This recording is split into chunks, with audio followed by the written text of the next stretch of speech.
Matagal na niyang alam. Yan ang reaksyon ni Kylie Padilla sa revelasyon ni AJ Rabal sa isang panayam na may 3 na silang anak ni Aljur Abrenica. Sabi pa ni Kylie, inuna lang nila ang kapakanan ng mga bata lalo't sobrang close sila at ito ang mahalaga. May 2 anak sa kanyang ex na si Aljur. Masaya raw si Kylie na hindi na kailangang magtago at sana raw ay matapos na ang drama. Nababatikos ang pag-upo sa ibabaw ng vending machine ni Kiray Celis para sa prenup photo nila ng fiancé niya si Stephen Estopia sa Japan.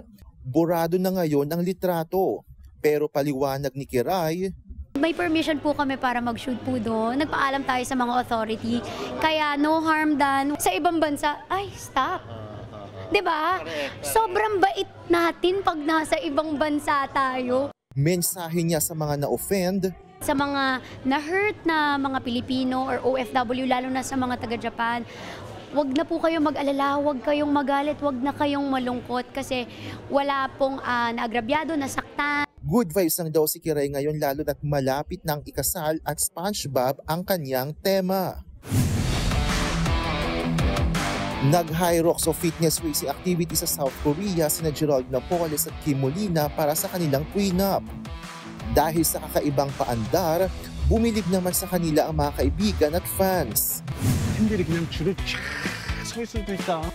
Bibida ang Korean actor na si Tae Jang sa isang pelikulang ginawa sa Pilipinas, ang Finding Santos. Kasama niya rito si Meg ng P-pop group na YGIG. Our basic theme is honoring the Filipino soldier who helped Korean during the Korean War and who fought the freedom of democracy.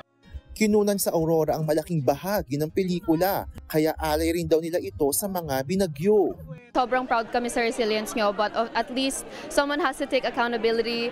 Mapapanood na next week ang Finding Santos sa mga sinihan nationwide. Lahat ng mga tao katulad ng pinagdadaanan natin, kapitbahay natin.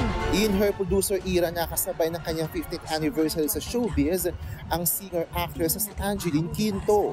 Isa siya sa mga nag-produce ng Ang Happy Homes ni Dayan Hilario. Gusto ko talagang pagdating ng araw, gusto ko rin makatulong sa mga kapwa ko singers, lalo sa mga nag-uumpisa, na matupad din yung mga pangarap nila.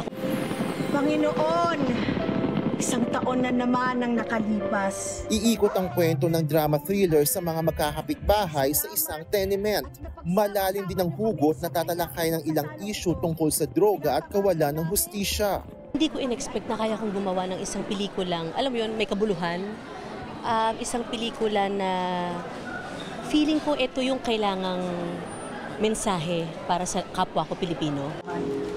Lahat kayo! Mapapanood na ito sa mga sinihan sa Disyembre. Kapatid, ako si Von Belinario para sa 1PH.